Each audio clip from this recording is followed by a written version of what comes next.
নমস্কার, কেমন আছেন সবাই? আশা করি সকলেই ভালো আছেন। চলুন একটা দারুণ কিছু আপনাদের সঙ্গে শেয়ার করি। গত রাত্রে এটা ছিল আমার আর ছেলের ডিনার।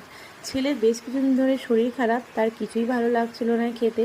তো গত দিনে যেটা আমার কাছে খেতে চেয়েছিল সেটা বাইরে না বেরোলে এনে দেওয়া হতো না।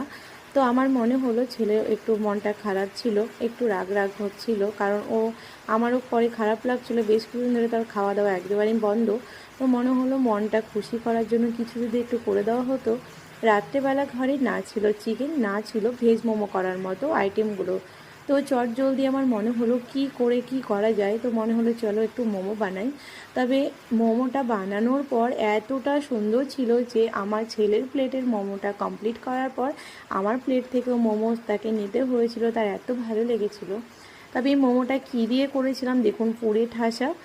তবে খুব তাড়াতাড়ি টেস্টফুল মোমো যদি আপনারা খেতে চান তো কমেন্ট বক্সে অবশ্যই জানাবেন, আমি ফুল ভিডিওটা দিয়ে দেবো।